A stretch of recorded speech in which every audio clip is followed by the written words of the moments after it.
మా రక్షక యేసయ్య, మీ పాదాల కొరకై స్తుతులు స్తోత్రాలు తండ్రి. మరొక గొప్ప సమయము ఈ మండలకాల ధ్యానాలలో ప్రతిరోజు కూడా తండ్రి నాయన మేము మారు మనసు పొందుకోవడానికి, పశ్చాత్తాపడటానికి, అయా మా జీవితాలు మార్చుకోవడానికి ఈ 40 రోజుల శ్రీవత్సవ ధ్యానాలు అయా మాకు ఎంతో అవసరమైనవి తండ్రి నాయన. కాబట్టి మరి గొప్ప సమయముగా మరి 40 రోజుల శ్రీవత్సవ ధ్యానాలలో 18 రోజుల్లోకి నడిపిస్తున్నందుకు మీకే వేలాది స్తుతులు స్తోత్రాలు. అయా ప్రతిరోజు ఒక అంశముగా దివ్యమైన వాక్కులు జీవవాక్కులుగా మా హృదయంలో భద్రపరుచుకొని వాక్యానుసారంగా జీవించే గొప్ప ధనికుల విధానంలో మమ్మల్ని నడిపిస్తున్నందుకు కూడా మీకే వేలాది స్తుతులు స్తోత్రాలు.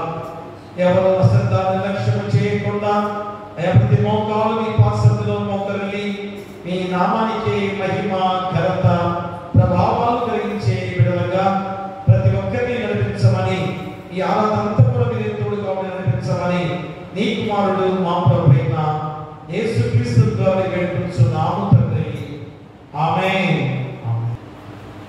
ఏమాచార్యము ప్రియులారా, క్రీస్తు మరణము ప్రేమ చూడరే అనసారా. ఏమాచార్యము ప్రియులారా, క్రీస్తు మరణము ప్రేమ చూడరే అనసారా.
ఓ ప్రభువా, నా పెదవులను తెరువుము. అప్పుడు నా నోరుని స్తోత్రమును బయలుపరచును. ఓ దేవా, నన్ను విడిపించుటకు త్వరగా రమ్ము.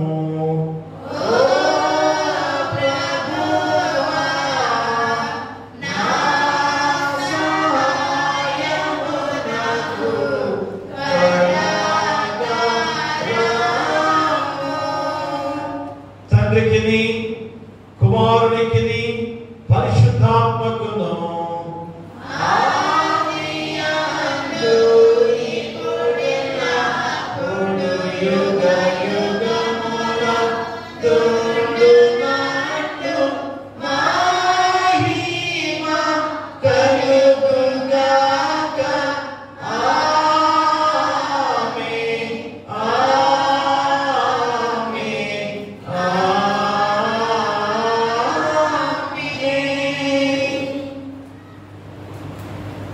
ఉత్తర నక్షత్రాలుగా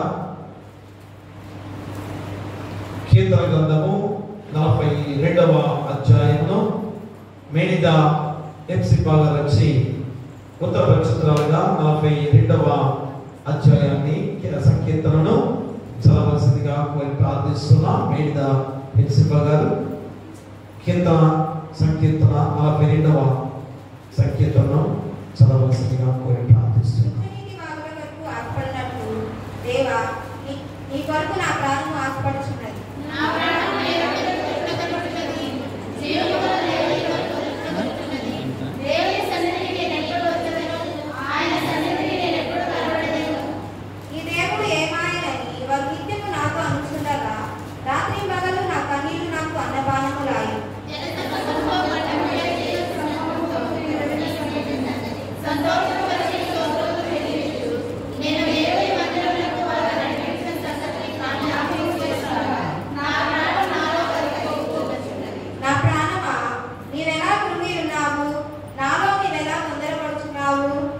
దేవుని యందు నిరీక్షణ ఉంచుము. ఆయనే నా రక్షణకర్తయనియు నా దేవుడు అని చెప్పుకొనుచు ఇకను నేను ఆయనను స్తుతించెదను. నా దేవా, నా ప్రాణము నాలో పొంది ఉన్నది. కావున ఉదోదయనియు హేమను పర్వతమునియు మీసాలు కొండనునియు నేను నిన్ను జ్ఞాపకం చేసుకొనియున్నాను. నీ జల ప్రవాహ ద్వారాల ధ్వని విని కరులు కరులు పిలుచుచున్నది. నీ జనములన్నీయు నీ తరంగములన్నీయు నా మీదగా పాలు పొర్లుచున్నాను.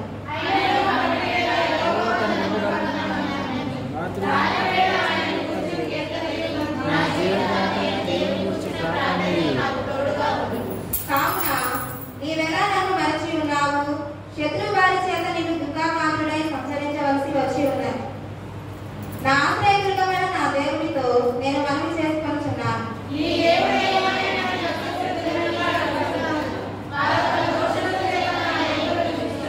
అందరూ కలిసి నా ప్రాణమా నీవెలా పొంది ఉన్నావు, నాలో నీవెలా పొందుపరుచున్నావు. దేవుని యందు నిరీక్షణ ఉంచుము. ఆయనే రక్షణకర్త, నా దేవుడు, ఇకను నేను ఆయనను స్తుతించెదను.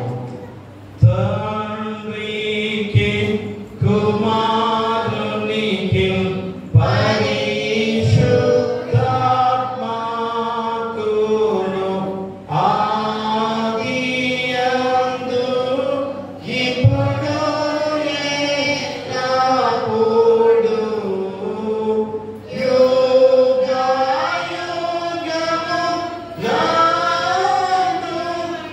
యుగయుగములందున్నట్లు మహిమ కలుగును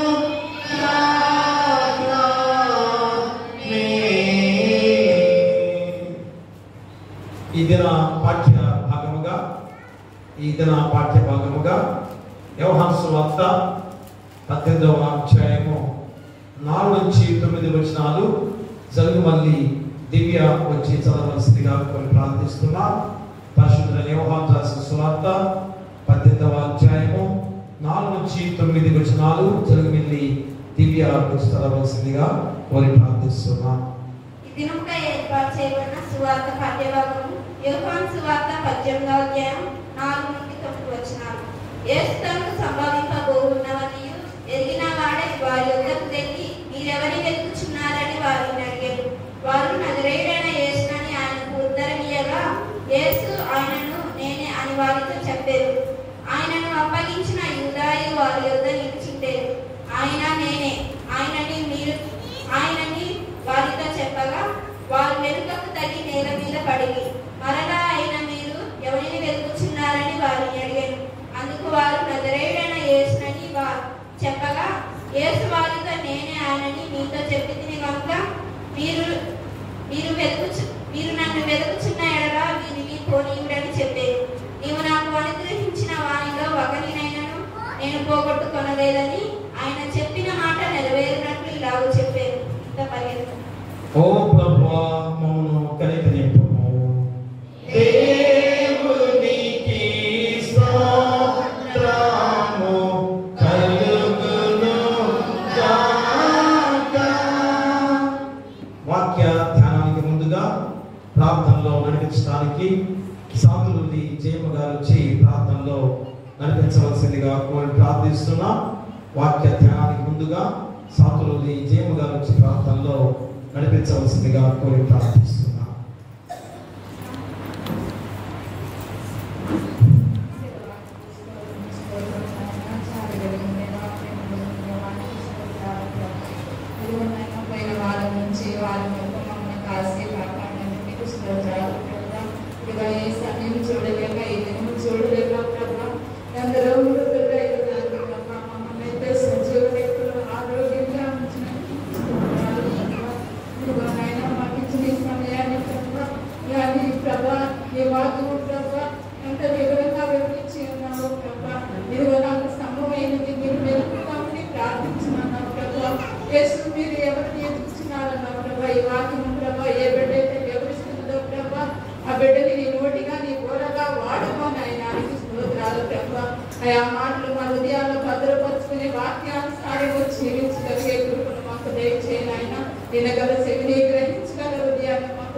దయచేసి కూర్చోండి.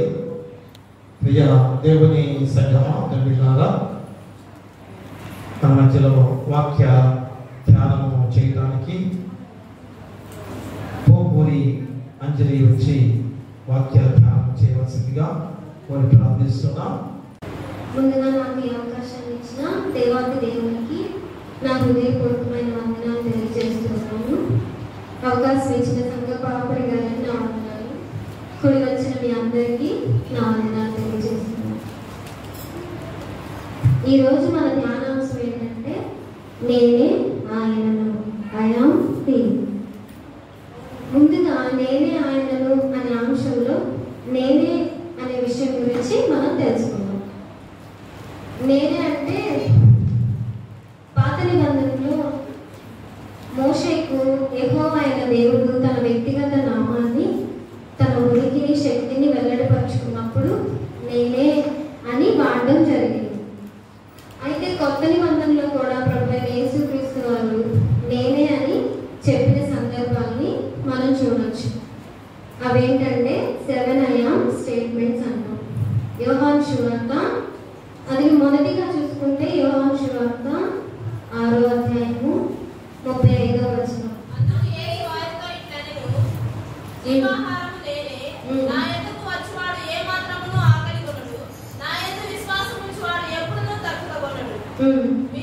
చాలు. నేనే జీవ జీవాహారమును. జీవాహారమును అంటే మన శరీరానికి సంబంధించిన ఆహారం అని కాదు, కానీ మన ఆత్మీయ జీవితానికి సంబంధించిన ఆహారం అని. అంటే యోహాను సువార్త 6:58 చూస్తే చదవద్దు, ఆయన పరలోకం నుండి దిగి వచ్చిన ఆహారము నేనే అని చెప్తున్నాను. మీ కొరకు నేను పరలోకం నుండి దిగి వచ్చి ఉన్నాను. ఆది యందు వాక్యం ఉండెను, వాక్యము దేవుని యొద్ద ఉండెను, వాక్యమే దేవుడైనది అని యోహాను సువార్తలో మనం 1వ అధ్యాయం 1వ వచనంలో చూడొచ్చు. ఆయన వాక్యమే కానీ శరీరధారిగా కృపా సత్య సంపూర్ణంగా మన మధ్య నివసించాలని దేవుడి వాక్యము సెలవిస్తూ ఉంది. రెండవదిగా చూసుకుంటే నేను లోకమునకు వెలుగును.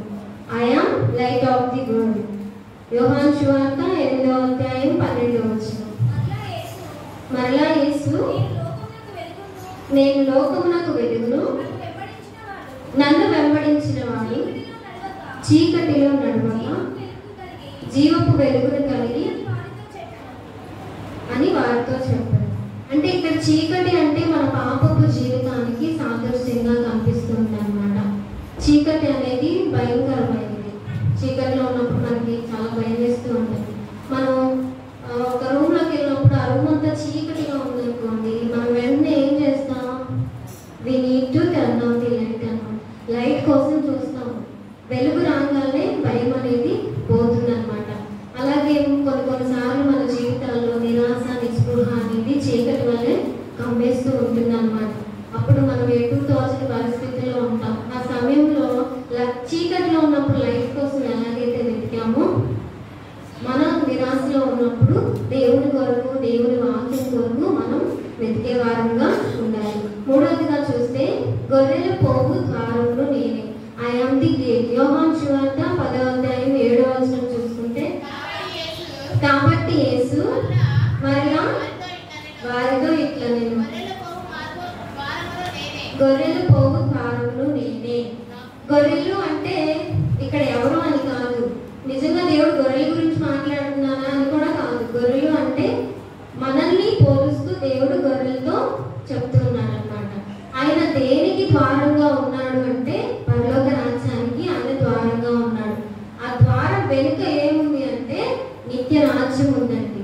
మనల్ని నిత్య రాజ్యానికి చేర్చడానికి ఆయన సిలువలో మరణించి మనల్ని నిత్య పరలోకంలో ఉంచడానికి ఆయన ద్వారంగా ఉన్నాడంట. లోపలికి పోవడానికి ఒక ద్వారం ఉంటుంది. దేనికైనా ఇంట్లోకి వెళ్ళాలైనా లేదా దేవాలయంలోకి రావాలన్నా ఒక ద్వారం ఉంటుంది కదా. ఆ ద్వారాన్ని నేనే అని ప్రభువైన యేసుక్రీస్తు వారు ఇక్కడ చెప్తున్నారు. 4వదిగా గమనిస్తే యోహాను సువార్త 10వ అధ్యాయం 11వ వచనం. నేను గొర్రెలకు మంచి కాపరిని, మంచి కాపరి గొర్రెల కొరకు తన ప్రాణము పెట్టెను. నేనే గొర్రెలకు మంచి కాపరిని అని చెప్తున్నాను. I am the good shepherd. అంటే ఇందాక మనం చెప్పుకున్నాం కదా, గొర్రెలు అంటే దేవుడు మనల్ని గొర్రెలతో పోలుస్తూ ఉన్నాడని మనం ఇందాక చూసాం. గొర్రెలతో ఎందుకు పోలుస్తున్నాడంటే మనల్ని తెలిసి తెలియని వ్యక్తులుగా ఆయన్ని పోలుస్తూ ఉన్నాడు. మనల్ని గొర్రెలతో అంటే ప్రతి ఒక్క గొర్రె పేరును ఆయన ఎరిగిన వాడుగా ఉన్నాడు. అందుకే ప్రభు వారిని చెక్క మేడి చెట్టు ఎక్కి చూస్తూ ఉన్నప్పుడు పేరు పెట్టి తను పిలిచాడు కదండి. గొర్రెయ్య, చెక్కయ్య, కిందకి దిగిరా అని ఆయన పిలిచాడు. అందుకే ఆయన ప్రతి ఒక్క గొర్రె పేరును ఎరిగిన వాడుగా ఉన్నాడు. ఒక గొర్రె తప్పిపోయింది అనుకోండి, దాని కొరకు గొర్రెల కాపరి ఎలాగైతే వెతుకుతాడో, అది దొరికినప్పుడు సంతోషంగా ఎలా తన ఇంటికి తీసుకువస్తాడో, అలాగే దేవుడు మనకి మంచి కాపరిగా ఉన్నాడు. మార్గము తప్పిన మనల్ని సరైన మార్గంలో నడిపించడానికి ఆయన మార్గంగా ఉన్నాడని చెప్తున్నాడు. మనం తప్పిపోయినా కూడా ఆయన విడిచిపెట్టేవాడుగా కనిపించట్లేదండి. 5వదిగా మనం గమనిస్తే యోహాను సువార్త 11వ అధ్యాయం 25వ వచనం. అందుకు యేసు పునరుత్థానమును జీవమును నేనే. నా యందు విశ్వాసం ఉంచువాడు చనిపోయినను బ్రతుకును. ఎవరైతే యేసు చనిపోయి తిరిగి లేచాడని విశ్వసిస్తారో వారు అదే రీతిగా క్రీస్తునందు తిరిగి లేపబడతారని దేవుని వాక్యం సెలవిస్తూ ఉన్నది. ఆయనలో జీవం ఉంది. ఆ జీవం మనుషుల మనుషుల్ని వెలిగించేదిగా ఉంది. ఆయన మార్గంలో నడిచిన మనము మరణించిన తిరిగి ఆయనతో పాటు రెండవ రాకడికి ఆయన వస్తాడు కదండి. అప్పుడు మళ్ళీ ఆయనతో మనం తిరిగి లేపబడతామంట. ఆ రోజుగా మనం గమనిస్తే యోహాను సువార్త 14 యేసు నేనే మార్గమును సత్యమును జీవమును, నా ద్వారానే తప్ప మరి ఎవరును తండ్రి యొద్దకి రాడంట. ప్రభువు ఇక్కడ సందర్భం ఏంటంటే తన శిష్యులతో చెప్తూ ఉన్నాడంట, నేను వెళ్ళి మీ కొరకు స్థలాన్ని సిద్ధపరుస్తాను, ఆ మార్గం ఎలా ఉంటుందో మీకు తెలియదు అన్నప్పుడు తోమ అడుగుతాడు, ప్రభువా ఆ మార్గం ఎలా ఉంటుంది అంటే అప్పుడు చెప్పిన సందర్భం అన్నమాట. ఆయన నేనే మార్గము సత్యము జీవము అని చెప్తాడు. మార్గం అంటే నేను తప్ప వేరొక మార్గం లేదని అర్థం. ఆయన ద్వారానే మనం నిత్య జీవానికి వెళ్తాం. సత్యము అంటే అబద్ధానికి చోటు లేదండి. సత్యం అంటే అబద్ధానికి చోటు లేదు. సత్యం అంటే ఉదయించే సూర్యుని లాగా ఉంటుందంట. అది అస్తమించినా మళ్ళీ తిరిగి ఉదయిస్తుంది. మనము ఏదైనా మనం చెప్తున్నప్పుడు నేను నిజం చెప్తున్నాను, నేను చెప్పేది సత్యం అంటాను. కానీ ఇక్కడ ప్రభు ఏం చెప్తున్నాడంటే నేనే సత్యాన్ని అని చెప్తున్నాడు. ఆయన ఏ సత్యంగా ఉన్నాడంటే పరలోకము నుండి ఆయన పరలోక సత్యాలు మనకి బోధించడానికి నేనే సత్యమును అని చెప్తూ ఉన్నారు. లివింగ్ జీవము. ఆది కాండంలో చూసుకుంటే చదువు 2వ అధ్యాయం 7వ వచనం, దేవుడైన యెహోవా నేల మట్టితో నరుని నిర్మించి వారి నాసికారంధ్రంలో జీవవాయువు ఉన్నాడు కనుక నరుడు జీవాత్మాయుడు. అంటే దేవుని యొక్క జీవాన్ని మనకిచ్చాడండి. ఇక్కడ మన్నైనది వెనకటి వల్లే తిరిగి మరలా భూమికి చేరుడు. దేవుడు దయచేసిన ఆత్మ తిరిగి మరలా దేవుని వద్దకే చేరుతుందంట. నేనే మార్గమును సత్యమును జీవమని చెప్తున్నాడు. చివరిగా మనం చూస్తే I am the true wine, నేనే నిజమైన ద్రాక్షావల్లి. యోహాను సువార్త 15వ అధ్యాయం 1వ వచనం, నేను నిజమైన ద్రాక్షావల్లిని, నా తండ్రి వ్యవసాయకుడు. చాలు. ద్రాక్షావల్లి అంటే దేనికి సాదృశ్యంగా ఉందంటే ప్రభు యేసుక్రీస్తు వారికి సాదృశ్యంగా ఉంది. నా తండ్రి వ్యవసాయకుడు అంటే యెహోవా దేవుడు. కింద 2వ వచనంలో కనుక మనం చూస్తే తీగలు అని ఉంటుంది అనమాట. తీగలు అంటే మనకి సాదృశ్యంగా ఉంది అనమాట. మనము దేవుళ్ళు ఫలించే తీగల వలె ఉండాలంట. మరి ఎక్కువగా ఫలించిన తీగలను, ఫలింపని తీగలను దేవుడు తీసివేస్తాడంట. ఎలా తీసివేస్తాడంటే కాల్చి వేస్తానని చెప్పాడు. నిత్య అగ్నిగుండంలో పడవేస్తాడంట. అక్కడ ఏముంటాయి? ఏడుపును, పండ్లు కొరుకుతాయి ఉంటాయి నిత్య నరకంలో. ఆయన మన కోసం ఎందుకు వచ్చాడు? నిత్య జీవాన్ని అందించడానికి వచ్చాడు. ఇప్పటి వరకు మనం చెప్పుకున్న విషయాలని 7 I am statement అంటే నేను అని చెప్తున్న సందర్భాల గురించి మనం చూసుకున్నాం. మనకిచ్చిన వాక్య భాగంలో నుంచి నేనే ఆయనను అని ప్రభు యేసుక్రీస్తు వారు ఎందుకు చెప్తున్నారో ఆ సందర్భం ఏంటో ఇప్పుడు తెలుసుకుందాం. యోహాను సువార్త 18వ అధ్యాయము 4వ వచనం,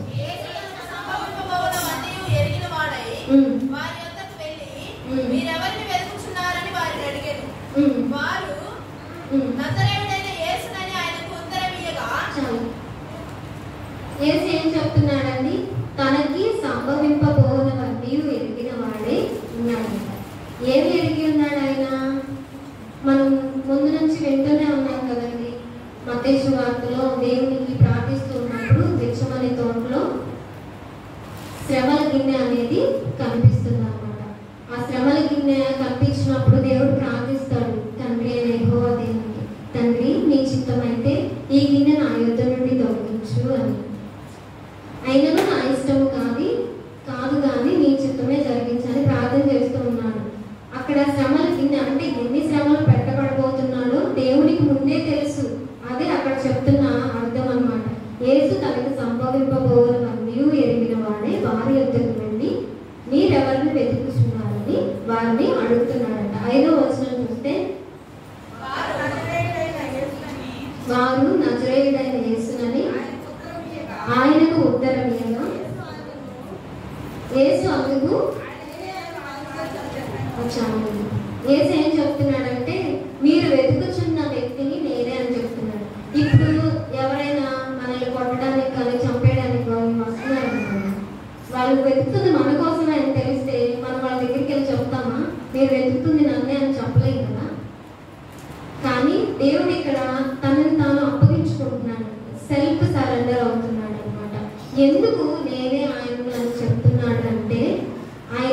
సరిగ్గా ఆయన ప్రాణాన్ని అప్పగించుకోవడానికి సిద్ధపడుతున్న సమయం. ఆ సమయంలో తన నిజమైన దైవనామాన్ని, శక్తిని, తన గెలుపును బహిర్గతం చేస్తూ ఉన్నాడు అనమాట.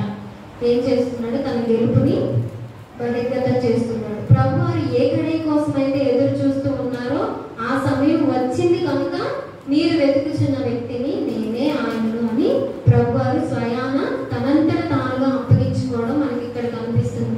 యోహాను సువార్త 5వ అధ్యాయం 13వ వచనం. ఆయన ఎవరో స్వస్థత పొందిన వారికి తెలియలేదు. ఆ చోట గుంపుకూడి ఉండెను కనుక యేసు తప్పించుకొని పోయాడు. చాలు. అక్కడ యేసు తప్పించుకొని పోయాను అని ఉంటుంది. యేసు ఎందుకు తప్పించుకొని వెళ్ళాడు అంటే ఆ సందర్భం ఇంకా ఆ సమయం రాలేదు. తండ్రి అప్పగించిన పని పూర్తి కాలేదన్నమాట. అందుకే ప్రభువైన యేసుక్రీస్తు వారు అక్కడ అలా చేయడం జరిగింది. ఇప్పుడు సమయం వచ్చింది. తన శిష్యులతో చెప్తాడు కదా గెత్సేమనే తోటలో, మనుష్య కుమారుడు పాపుల చేతికి అప్పగించే సమయం వచ్చింది. మీరు నిద్రపోయింది చాలు, ఇంకా లెగవండి. అప్పుడు ప్రభు చెప్పారు కదా తన శిష్యులతో, మీరు నా కొరకు ప్రార్థించండి అంటే వాళ్ళు నిద్రపోతారండి. వాళ్ళు ఒక్క గడి అయినా నా కోసం ప్రార్థించలేరా, మెలకుగా ఉండలేరా అని చాలా బాధపడుతూ చెప్తూ ఉంటాడు అన్నమాట. అలా కూడా మనం నిద్రపోతూ ఉన్నామా, మెలకు కలిగి ఉన్నామా అని మనల్ని ఒకసారి మనం పరీక్షించుకుందాం. 5వ వచనం 2వ భాగం.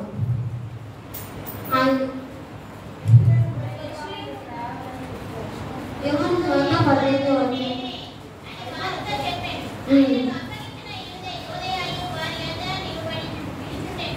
చాలండి. ఆయన అప్పగించిన యూదాయు అక్కడ ఉండేను. యూదా ప్రతిరోజు దేవునితో ఉన్నవాడండి. ఆయన చేసిన అద్భుత కార్యాలని, సూచక క్రియలని, వ్యక్తిగత జీవితాన్ని దగ్గరగా ఉండి చూసిన వ్యక్తి. ఎందుకంటే యూదా ప్రభువైన యేసుక్రీస్తు వారి 12 మంది శిష్యుల్లో ఒకటిగా ఉన్నాడు. ఆయన ఏం చేశాడండి? దేవుణ్ణి అప్పగించేవాడిగా ఉన్నాడు అనమాట. ఆయన దేవుని యొక్క ప్రేమను ఆయన గుర్తించలేకపోయాడు. 2వ కొరింథీయులకు రాసిన పత్రిక 4వ అధ్యాయము 4వ వచనం. దేవుని స్వరూపి అయిన క్రీస్తు మహిమను కనపరచు సువార్త ప్రకాశము వారికి ప్రకాశింపకుండు నిమిత్తము ఈ యుగ సంబంధమైన దేవత అవిశ్వాసులైన వారి మనోనేత్రములకు గుడ్డితనము కలుగజేసెను. చాలు. ఏం చేసిందంట? ఈ యుగ సంబంధమైన దేవత అవిశ్వాసులైన వారి మనోనేత్రములకు గుడ్డితనాన్ని కలుగజేసిందంట. అందువల్లే దేవుని యొక్క మహిమను యూదా గుర్తించలేకపోయాడు. యేసు రక్షకుడు అని ఆయన గ్రహించలేకపోయాడు. లోక పాపమును మోసుకొని పోయి దేవుని గొర్రెపిల్ల అని ఆయన గ్రహించలేకపోయాడు. యేసును మహిమరాజుగా ఆయన చూడలేకపోయాడు అనమాట. అలాగే మనం కూడా ఉన్నామా? దేవునిలో ప్రతిరోజు ఉంటూ, చర్చికి వస్తూ, ప్రార్థనలు చేస్తూ, పాటలు పాడుతూ దేవునిలోనే ఉంటున్నాం. కానీ యూదా వలె మనం కూడా దేవుని యొక్క ప్రేమను తెలుసుకోని వారంగా ఉంటున్నామా, తెలుసుకున్న వారంగా ఉంటున్నామా? మనల్ని పరీక్షించుకున్నాం. 6వ వచనం చూసుకుంటే,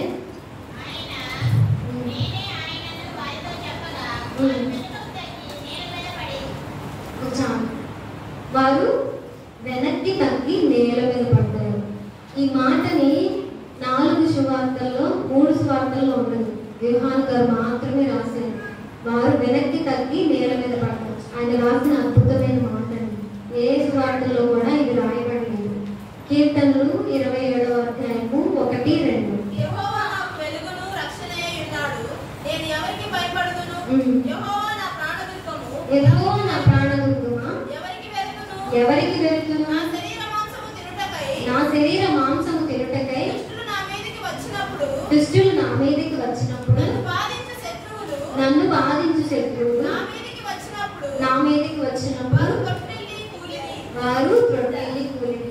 ఎగ్జాక్ట్ గా ఈ ప్రవచనం అనేది ఇక్కడ నెరవేర్చబడిందండి. శత్రువులంట తండ్రి వల్ల కలిగిన కుమారుని యొక్క మహిమను చూచి వారు త్రొట్టిల్లి కూలిపోయారంట. ఇంకోటి నేను చూపిస్తాను. కీర్తనలు చదవద్దు. 40వ అధ్యాయము 4వ వచనం. నా ప్రాణము తీయుటకే యత్నించువారు సిగ్గుపడి గట్టిగా భ్రమసి ఉంగురు గాక. నాకు కీడు చేయగోరు వారు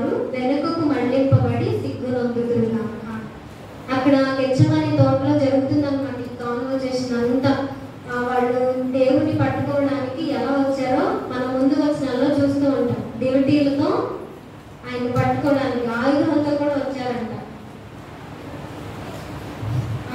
ఆయుధాలతో వచ్చినప్పటికీ దేవుని యొక్క మహిమ స్వర గంభీరానికి వాళ్ళు ఏం చేశారు? తట్టుకోలేక వెనక్కి విరుచుకు పడిపోయారండి. ఒకవేళ విశ్వాసులు అయి ఉంటుంటే దేవుని మీద కాళ్ళ మీద పడి ఆయనకి నమస్కరించేవాళ్ళు. అది వేరే విషయం అనుకోండి. చివరిగా మనం చూస్తే 8వ వచనము 9వ వచనము. యేసు వారితో నేనే ఆయననని నీతో చెప్పితిని కనుక మీరు నన్ను వెతుకుచున్న ఎడల వీరిని పోనీయుడని చెప్పెను. నీవు నాకు అనుగ్రహించిన వారిలో ఒకరినైనను పోగొట్టుకొనలేదని ఆయన చెప్పిన మాట నెరవేరినట్లు ఇలాగ చెప్పాను. మీరు నన్ను వెతుకుచున్న ఎడల వీరిని పోనివ్వడు అని ప్రభువైన యేసుక్రీస్తు గారు చెప్తున్నాడు. తన శిష్యుల పట్ల తనకి ఎంత బాధ్యత ఉందో ఆయన చూపిస్తూ ఉన్నాడండి. యేసు గొర్రెల సంఖ్య 100, నిత్యంత వరకు 100నంట. ఆయన ఒక్క గొర్రెని కూడా పోగొట్టుకోలేడంటండి. ఒక్క గొర్రె దారి తప్పినా కూడా ఆయన ఆ గొర్రె కోసం వెతికి రక్షించేవాడిగా ఉన్నాడు. యోహాను సువార్త 17వ అధ్యాయం 11వ వచనంలో చూసుకుంటే నేను ఇంకనూ లోకములో ఉండను గాని మీరు లోకంలో ఉన్నారు, నేను మీ యొద్దకు వచ్చుచున్నాను. పరిశుద్ధుడైన తండ్రి మనము ఏకమై ఉండులాగున వారును ఏకమై ఉండునట్లు నీవు నాకు అనుగ్రహించిన నీ నామమందు వారిని కాపాడు. దేవుడు ఇక్కడ తండ్రి అయిన యెహోవా దేవునికి తన శిష్యుల గురించి ప్రార్థన చేస్తున్నాడు. ఇంకా నీవు నాకు అప్పగించిన పని అయిపోయింది, నేను తిరిగి నీ వద్దకు వచ్చేస్తున్నాను. నేను శిష్యులుగా ఏర్పరచుకున్న వారిని నా నామమందు వారిని కాపాడు అని ప్రార్థిస్తూ ఉన్నాడు. మన కొరకు కూడా యేసుక్రీస్తు ప్రభువారు ప్రార్థిస్తూ ఉంటాడండి. తండ్రి అయిన కృపాస్యంలో కూర్చొని ఉచ్చరింప సత్యములు కాని మూలుగులతో నీ కొరకు నా కొరకు ఆయన వేడుకునేవాడిగా ఉంటాడు. ఈ సంవత్సరం మారుతారు దేవుడా, ఒక్క అవకాశం ఇవ్వు నా బిడ్డకి అని దేవుడు తండ్రిని అడుగుతూ ఉన్నాడండి మన గురించి కూడా. అయితే ముందుగా మనం దేని గురించి తెలుసుకున్నామండి? నేనే అనే మాటల గురించి మనం తెలుసుకున్నాం. అవేంటి? 7 I am స్టేట్మెంట్స్. నేనే జీవాహారమును, లోకానికి వెలుగును నేనే, గొర్రెలకు ద్వారమును నేనే, గొర్రెలకు మంచి కాపరిని నేనే పునరుత్థానమును జీవమును, నేనే మార్గమును సత్యమును జీవమును, నేనే నిజమైన ద్రాక్షావల్లిని. అయితే ఇప్పుడు మనం తెలుసుకుంది ఏంటి? నేనే ఆయనను అని ఎందుకు చెప్తున్నారో ఆ సందర్భాన్ని కూడా మనం చూసాం. ఆయన ఎందుకు చెప్తున్నాడు? చెప్పడం వెనుక ఉన్న రహస్యం ఏంటి అంటే ఆయన మరణానికి సిద్ధమవుతున్నాడు, ప్రాణత్యాగం చేయడానికి ఆయన ఇష్టపడుతున్నట్టు ఇక్కడ మనం గమనించవచ్చు. తండ్రి చిత్తాన్ని నెరవేర్చడానికి ఆయన వచ్చాడు. ఆయన పని అయిపోయింది. ఇంకా తండ్రి నీ వద్దకు వస్తున్నానని చెప్పేసి ఆయన తన విజయోత్సాహంతో చెప్తున్న మాటగా కూడా మనం అనుకోవచ్చు. ఎందుకు ఆయన మరణించాడంటే మనం చేసిన పాపాల నిమిత్తం, నువ్వు చేసిన పాపాల నిమిత్తం, నేను చేసిన పాపాల నిమిత్తం ఆయన సిలువ వేయబడ్డాడు, మరణించబడ్డాడు. ప్రభు త్యాగాన్ని మనం గమనించుకొని ప్రభుతో యుగాలు నిత్య జీవం పొందుకునేలాగా ప్రభు అయిన యేసుక్రీస్తు వారు మనకి తోడై ఉండుగాక. నాకు అవకాశం ఇచ్చిన భాష ఉన్న అంశము మరింత గొప్ప వాక్యముగా ఈరోజు మనం గుర్తు చేస్తున్న సందర్భము. ఎందుకంటే అంత గొప్ప సైనికులు అంత గొప్ప పరివారంతో వచ్చిన వారందరూ కూడా ఆ మాటకి బోర్లపడి వారు నేలపై ఎలాగా పడ్డారో, అంటే దేవుడిలో ఉన్న శక్తి ఎంత గొప్పదో మాకు గుర్తు చేస్తున్నాం ప్రియ దేవుడా. ఎందుకంటే ఆ మరణం అనేది ఎంత ఘోరమైందో, ఎంత భయంకరమైందో, అలాంటి మరణము ఏది మాత్రం కూడా భయపడకుండా మరి ఎవరి కొరకు మీరు వెతుకుతున్నారు అన్నప్పుడు నజరేయుడైన యేసు కొరకు మేము వెతుకుతున్నామన్న మాటకి నేనే ఆయనను. ప్రియ మరి ఎంత కఠినమైన సమయంలో మనమైతే పారిపోయి దాక్కునేవారు కదా. మరి తప్పు చేసినా చేయకపోయినా పోలీసులు వస్తున్నారంటే ఏం చేస్తారు? పారిపోయి ఎక్కడో చోట దాక్కుంటారు. ఏ స్టేషన్ తీసుకెళ్తారేమో. మరి కానీ ఇక్కడ యేసుక్రీస్తు వారు ఇంత ఘోరాతి ఘోరమైన శిక్ష పడబోతుంది అని తెలుసుకొని కూడా మరి ఆ యొక్క పరివారానికి, సైనికులకి ఏ మాత్రం కూడా భయపడకుండా ఎదురుండి మరి నేనే ఆయన అని చెప్పిన గొప్ప సందర్భము ప్రియాతుగా. కాబట్టి ఈరోజు మరి ఖచ్చితంగా నిర్గమాకాండం నాకు చదువుతున్న వచనంలో నేను ఉన్నవాడును అనే మాట పెద్ద అక్షరాలతో చూపిస్తారు కదా. చాలా చోట్ల యెహోవా దేవుణ్ణి ఏ విధంగా పెద్ద అక్షరాలతో 11వ పాఠ్య భాగాల్లో ఉన్నవాడను, నేను ఉన్నవాడను అనే మాట పెద్ద అక్షరాలతో చూపిస్తుంటారు. అంటే దేవుడు ఎంత గొప్పవాడుగా ఉన్నవాడో మరి రోజు ఆ దేవుడే క్రీస్తుగా వచ్చాడు అనడానికి ఎన్ని సందర్భాల్లో యేసుక్రీస్తు వారు 7 సందర్భాలుగా చెప్పబడిన మాటలు. 7 సందర్భాలుగా నేనే జీవాహారమును, నేనే వెలుగై ఉన్నానని, నేనే గొర్రెలకు ద్వారానికి నేనే అని, మరి నేను గొర్రెలకు మంచి కాపరిని అని, నేనే పునరుద్ధానమును జీవమునని, నేనే మార్గమును సత్యమును జీవనని, నేను నిజమైన ద్రాక్షావళిని. మరి ఈ మాటలు ఆ 7 మాటల్లో పరిపూర్ణ సంఖ్యగా ఉన్న ఆ మాట ఈరోజు నేనే ఆయనని మరి యేసుక్రీస్తు వారు కూడా ఇంత గొప్పగా చెప్పిన తర్వాత మరి యెహోవా దేవుడని మనం గుర్తించలేకపోతున్నామా? మా తండ్రి ఆయనే, కుమారుడు ఆయనే, పరిశుద్ధాత్ముడు కూడా ఆయనే. మరి ఇంత గొప్ప శక్తివంతుడైన దేవుడు మరి మన కొరకు ఆయన 3 రీతులుగా వచ్చి మనం ఎంతగా రక్షింప చేసిన దేవాది దేవుడు.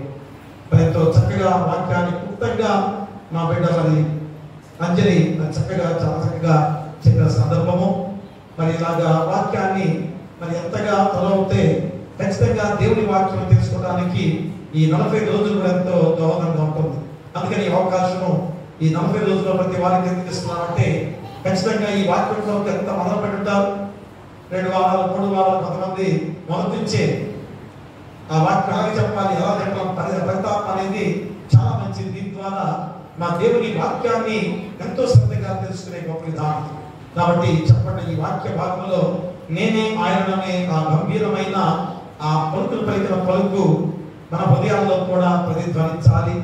మనం కూడా మరి ఆ యొక్క గొప్పవాడు, గొప్ప దేవుడు మన కొరకు ఎంత త్యాగం చేసి రక్షించాడంటే మనందరం కూడా ఎంత ధన్యకరమైన వారమో గుర్తెరిగి మరి ఇందులో దేవుడిలో పరిశుద్ధమైన జీవితాలు గడుపుతూ నడవాలని కోరుతూ మీకును మీ కుటుంబాలకును సదాకాలము దేవుడు తోడైండును గాక. ఆమేన్. దహన బలి నీకు నాదిస్తాము, మరియు దైవ బాలులు విరిగినయా మాయే. యెహోవా దేవా విరిగి నలిగిన వ్యక్తి హృదయాంబలక్షము చేయవు. నీ కటాక్షంబుతో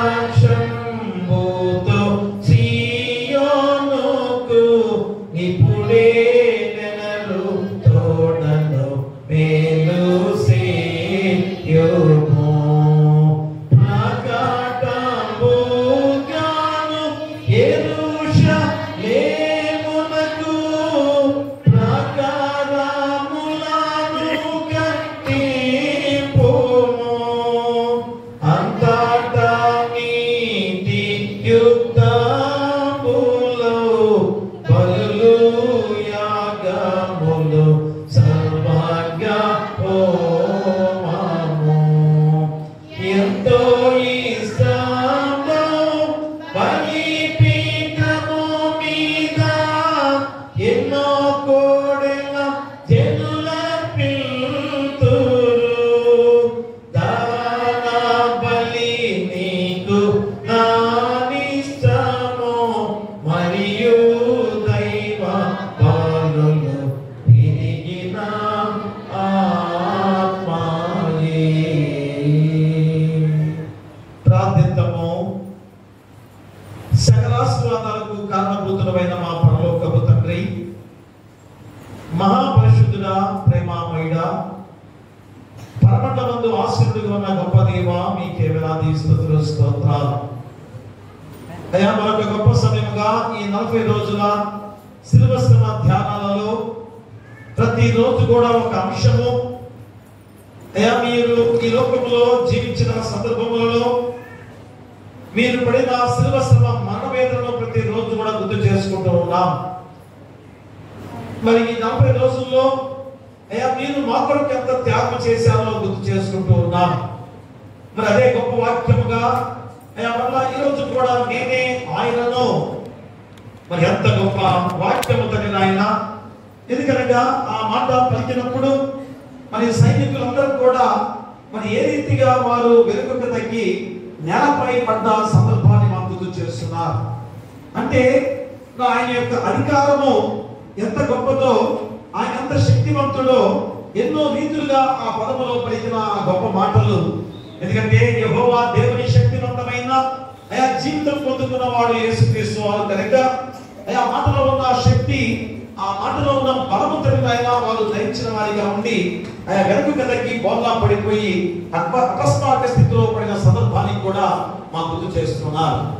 అయినా కానీ దేవాది దేవుడుగా అయా ప్రతి ఒక్కరిని రక్షించడానికి వచ్చిన వారు కనుక అయా వారు తెలియక పాపం చేసిన వారిగా ఉన్నారు. అయా వారిని కూడా రక్షించే దేవుడు కూడా ఆయనే. కాబట్టి 7 సందర్భాల్లో నేనే ఆయనను అనే మాట ఎంత చక్కగా తండ్రి 7 మాటలు, మరి జీవాహారం నేనే, మరి నేనే లోకానికి వెలుగై ఉన్నానని, మరి గొర్రెలకు పోవు ద్వారము నేనే అని, నేను గొర్రెలకు మంచి కాపరనని, నేనే పునరుద్ధానమును జీవమునని, నేనే మార్గమును సత్యమును జీవమై ఉన్నానని, నేనే నిజమైన ద్రాక్షావల్లిని అనే 7 మాటలు తండ్రి ఆయన.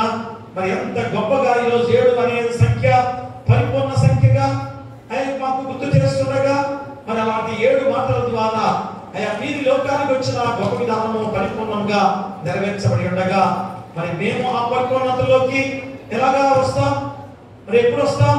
అయ్యా రోజు ఇంత గొప్ప శక్తివంతమైన అయ్యా విధానంలో మీరు రోజు లోకానికి దిగి వచ్చిన దేవుడు. అందుకే నేను ఉన్నవాడను అని నిర్గమాకాండములో యెహోవా దేవుని మాటగా గుర్తు చేసినప్పుడు ఈరోజు అదే మాటలు యేసుక్రీస్తు వారి ద్వారా పలికిన సందర్భం. అంటే తండ్రి ఆయనే, కుమారుడు ఆయనే, పరిశుద్ధాత్ముడు కూడా ఆయనే అనే మాటలు ఎంత గొప్పగా ఈరోజు మా గుర్తు చేసిన సందర్భం. కాబట్టి తండ్రి మరి గొప్ప సందర్భంలో సైనికుల్ని మరి ఏ విధంగా వారు ఆయుధాలు పట్టుకొని వచ్చిన సందర్భంలో మరి శిష్యుల్ని మరి వారిని కూడా పట్టుకుంటారు కనుక యేసుక్రీస్తు వారు ఆ సందర్భంలో ఆ శిష్యులు మాత్రం వదిలివేయండి, నన్ను ఒక్కడిని ఇదిగో పట్టుకుని వెళ్ళండి అని చెప్పబడిన సందర్భం.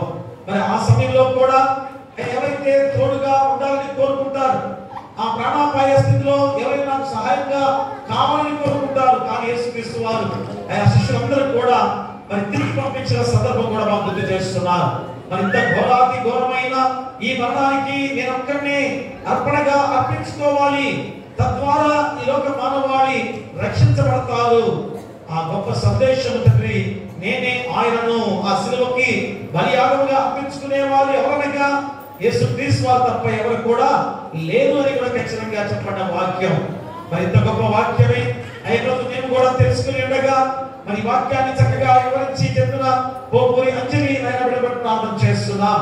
మరి ఎంతో చక్కగా వివరించిన విధానము ఎంతగా తొలవైన విధానము. కాబట్టి ఆయన రోజు ఆ వాక్యాలు మరింతగా మరి వారు గ్రహించుకునే విధానం కొరకే ప్రతి రోజు కూడా 40 రోజులు ఈ వాక్య ధ్యానం కొరకు ఆయన వారు నడిపిస్తున్న విధానం. కాబట్టి నాయన చక్కగా చెప్పిన ఈ వాక్యాన్ని బట్టి అంజలికి మంచి ఆరోగ్యాన్ని దయచేసి ఆయన భర్తగా దీవించని వారి కుటుంబాన్ని దీవించి బలపరిచిన ఆయన బిడ్డకి ఏమి సహాయం కావాలో మీకే తెలుసు కనుక మీ సహాయం ద్వారా తండ్రి వారి కుటుంబాన్ని దీవించి బలపరచమని ఫలింపు జీవితంతో నడిపించమని వేడుక ప్రార్థన చేస్తున్నాం. విన్న వాక్యాన్ని ఫలింపు చేయండి, ఆ వాక్యాన్ని వెలుగుగా చేసుకున్న వెలుగు గృహాల్లో ఆపాదించుకునే బాధ్యత బిడ్డలు దయచేయండి. అయ్యా రాని వారు ఎంతమంది ఉన్నారు, అయ్యా రేపటి దినమైన రప్పించే బాధ్యతగా వచ్చిన వారి బట్టి రాని వారి బట్టి వృద్ధాప్యం ఉన్నవారు, నడివేస్తున్నవారు, ఎవరు ప్రార్థిస్తున్నవారు, చిన్నపిల్లలు, కృష్ణోగులు, అనాథలు, అమాధ్యులు దయచేయండి. బాధితురాలు తల్లిదండ్రులు క్షేమంగా ఉంచండి. పిల్లలు లేని వారి బిడ్డలు దయచేయండి. వివాహాలు కాని వారికి వివాహాలు చేయండి. గృహాలు లేని వారికి గృహాలు ఇవ్వండి. ఉద్యోగాలు లేని వారి ఉద్యోగాలు దయచేయండి. ఆర్థికంగా ఇబ్బంది పడుతున్న ఆర్థికంగా సహాయం చేయండి. విధవల పక్కన వ్యాఖ్యం చేస్తూ మీ కృప ద్వారా వారిద్దరూ బలమైన వారిగా ముందు నడిచే బాధ్యత దయచేయండి. అలాగే పాడి పశువుల పక్షాలను దీవించి పశువుల కాపలను గొర్రెల కాపలను దీవించండి. వ్యవసాయదారులు వ్యాపారస్తులను దీవించండి. ఐక్యం లాభదాయకంగా ఇచ్చే బాధ్యత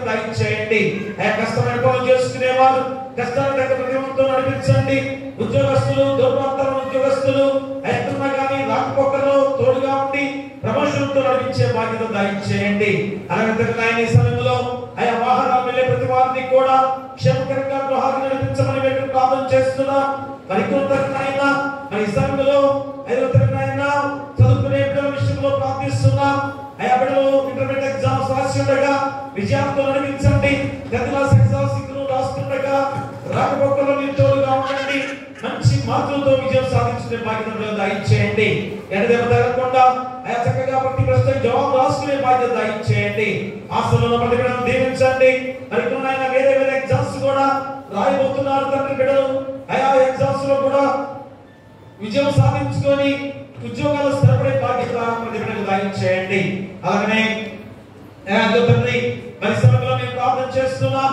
మరి ప్రజల క్షేమాన్ని కోరుతూ చేసే ఉద్యోగస్తులు ఎలాంటి లంచగొండులుగా ఉండకుండా చక్కగా వారికి అన్ని సమకూర్చే విధానంలో ఆ ఉద్యోగ ధర్మంతో నడిచినట్లయితే మీ ద్వారా ఎంత కృప వారు పొందుకోబోతున్నారో, మీ ద్వారా ప్రతిఫలం వారు పొందుకోబోతున్నారో అటు కృప వారందరికీ దయచేయండి.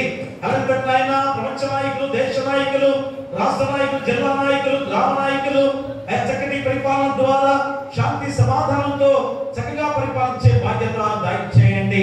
ఇదిగోనైనా మరి సమయంలో ఒక ఘోరాధికమైన విషయం తండ్రి ఈ రోజు జరిగిన సంఘటన రాజమండ్రి ప్రాంతంలో ఒక గొప్ప దైవజనుడు, ఉన్నతంగా చెప్పే దైవజనుడు ప్రవీణ్ అని ఆయన ఒక గొప్ప వర్తమానికుడు, స్వార్థికుడు తండ్రి ఆయన. మరి రేపు అతని పెద్ద మీటింగ్ కూడా ఉంది. మరి అతను ఈ రోజు ఎంత క్రూరాతిక్రూరమైన విధానంలో అది యాక్సిడెంట్ గా అనుకుంటున్నారు, కానీ కొంతమంది అది కాదు ఎవరో చంపివేశారు అన్న మాటలు కూడా వినపడుతూ ఉన్నాయి. మరి ఘోరాతిఘోరమైన విధానంలో ముఖము గాని గాయాలు ఎంతో భయంకరంగా చుట్టుముట్టిన సందర్భంలో అతను మరణించిన విధానాలు తండ్రి. మరి కాబట్టి ఆయన ఇది దేనికి మార్గంగా ఉందో ప్రతి ఒక్కరు కూడా గ్రహించుకుంటున్నారు తండ్రి. కాబట్టి అది యాక్సిడెంట్ కాదని కొన్ని ఆయన అక్కడ వాళ్ళు చూసిన విధానాలు ఆయన చెబుతున్న విధానం. కాబట్టి ఏదైనా ఒకవేళ హత్యగా చేసిన వారుగా ఉన్నట్లయితే ఎంత భయంకరమైన ఉగ్రత రాబోతుందో. కాబట్టి తండ్రి మనసారి మీకు ద్వారా వారి కుటుంబాన్ని బలపరచమని వేడుకు ప్రార్థన చేస్తున్నాం, ధైర్యపరచమని వేడుకు ప్రార్థన చేస్తున్నాం. ఎందుకంటే ఆయన ఈ యొక్క క్రైస్తవ ప్రతి ఒక్కరు కూడా గొప్ప సంఘీభావాన్ని తెలియజేస్తున్న విధానం తండ్రి. ఈ పరిశుద్ధాత్మ శక్తిని ఆ కుటుంబం మీద ధరింప చేయమని వేడుకు ప్రార్థన చేస్తున్నాం. మరి ఈ సమయంలో మరి ఆదమాయి గారు ప్రార్థన చేస్తున్నాం. కాళ్ళు చాలా నొప్పిగా ఉన్నాయి, శ్రమిస్తుండగా ఆ కాళ్ళు నొప్పులు తీసివేసి పరిపూర్ణ ఆరోగ్యంతో మీ బిడ్డగా మిగులు పరిచర్యలో ముందుకు సాగడానికి మీ కృపా బాహుళ్యాన్ని బిడ్డకు దయచేయండి. కుటుంబాన్ని దీవించండి. వారు చేసే పనుల ప్రయాణంలో మీరు తోడుగా నడిపించమని వేడుకలు ప్రార్థన చేస్తున్నాం. అలాగే ఆయన పోపులు జగరయ్య గారు కూడా చక్కగా నడుస్తున్నాడు. ఇప్పుడే పరిపూర్ణ ఆరోగ్యంతో పరిపూర్ణంగా చక్కగా మీ పాసల్లో ఆయన చక్కగా పాట పాడే బాధ్యత బిడ్డకు దయచేయండి. మిగిలిన మా సంఘంలో ఎవరైతే ఆరోగ్యంతో బాధపడుతూ ఆయన హాస్పిటల్లో ఉన్నారో, సంఘంలో ఉన్నారో, ఆ సంఘంలో ఎంతో మంది ఆయన కాలు గాయాలు, చేతి గాయాలు, వెన్నుపూస గాయాలు, తుది గాయాలు, ఇంకా వేరే వేరే జబ్బులతో బాధపడుతున్న విధానము ప్రతి ఒక్క బిడ్డ విషయంలో ప్రార్థన చేస్తున్నాం. యేసు నామములో గద్దించి తండ్రి మీ హస్తాలతో తాకి ముట్టి స్వస్థపరచమని వేడుకొని ప్రార్థన చేస్తున్నాం. ఇంకా మా సంఘంలో ఎలాంటి శోధన రానికుండా, ఎందుకంటే నూతన దేవాలయ నిర్మాణం విషయంలో తండ్రి దాన్ని వెనుకంజ వేయకూడదు అని పదే పదే ప్రార్థిస్తున్నాం తండ్రి. అందరూ కూడా ఐకమత్యంలోకి రావాలి, అందరూ కూడా తన యొక్క మాట మీద నిలబడాలి. ఎందుకంటే ఇది ఆ గొప్ప పేరుతో ఉన్న సంఘము ప్యారిష్. మరి ఏమైంది? ఒకే మాటకు ఎందుకు రాలేకపోయారు? మరి ఎందుకునైనా ఒక ఐకమత్యంతో కదలలేకపోయారు? మరి ఎప్పుడైనా కానీ తండ్రి బిడ్డలందరూ కూడా ఆ గొప్ప మాటను నిలబెట్టుకునే విధంగా ముందుకు సాగింప చేయమని వేడుకలు ప్రార్థన చేస్తున్నాం. ఎందుకంటే నాయన దేవాలయం విషయం అది దేవుని ఇల్లు. దేవుని ఇల్లు లేకపోతే మనం ఎక్కడ ఉంటాం? మరి ఎన్నో సందర్భాల్లో మేము కూడా ప్రత్యక్షంగా చూసాం. ఎన్నో వరదలు వచ్చినప్పుడు ఎక్కడ ఆశ్రయం పొందేవారు? దేవాలయంలోనే పొందిన వారు ఎంతమంది రక్షించబడ్డారు. అంతటి పవిత్రమైన దేవాలయ విషయంలో ఏ మాత్రం కూడా ఎవరు కూడా తన నడిపించే విధానం ఆయన మీ పరిశుద్ధాత్మ శక్తి ద్వారా నడిపించమని వేడుకు ప్రార్థన చేస్తున్నా. మరి ఈ గొప్ప సమయంలో అయ్యా మరొకసారి మీ పరిశుద్ధాత్మ శక్తిని మా సంఘంలో దయచేయండి. అయ్యా కుటుంబంలో ఎలా శోభ కానియకుండా మా సంఘం చుట్టూ గ్రామం చుట్టూ కూడా మీ దేవదూతల కంచెగా ఉంచమని నీ కుమారుడు మా ప్రభువైన యేసుక్రీస్తు ద్వారా నీకు వేడుకొంచున్నాము తండ్రి. ఆమేన్. పరలోకమందున మా తండ్రి, నీ నామం పరిశుద్ధపరచబడును గాక, నీ రాజ్యం వచ్చును గాక, నీ చిత్తం పరలోకమందు నెరవేర్చుట భూమి యందు నెరవేరును గాక. మన ఆహారం నేడు మాకు దయచేయము. ఆయన అపరాధము చేసిన వారిని క్షమించిన ప్రకారం అపరాధములను క్షమించుము. శోధను దుష్టులను తప్పించుము. రాజ్యమును శక్తియు మహిమయు నిరంతరము నీవై ఉన్నవి.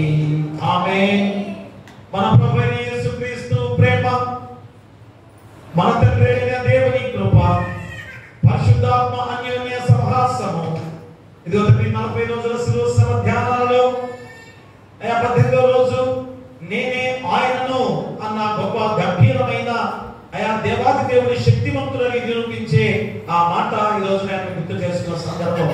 కాబట్టి అంత గొప్ప దేవాది దేవుడిగా మనకు తోడుగా ఉండి రక్షించిన దేవుడిగా ఉండగా ఆ రక్షణ భాగ్యంలో మేము ముందుకు సాగుతున్నామో లేదో ఇప్పుడు గుర్తిరిగిన విధానంలో విన్న వాక్యాన్ని బట్టి బిడలకును, రాని వారికి, సంఘానికి, గ్రామానికి, రాష్ట్రానికి, దేశానికి, ప్రపంచమున ప్రతి బిడ్డలకును సదాకాలము తోడైనను గాక. ఆమేన్. కట కట పాప సంకటము బాపుట కింద పటు బాధ నుండి నావా ఎటువంటిది ప్రేమ, ఎటువంటిది శాంతమెటులవ నింతు స్వామి. ఎటువంటిది ప్రేమ, ఎటువంటిది శాంతమెటులవ నింతు స్వామి. ఏ పాప మెరుగని యో పావన మోతి పాపవి మోచకుండా నా పాలి దైవమా నా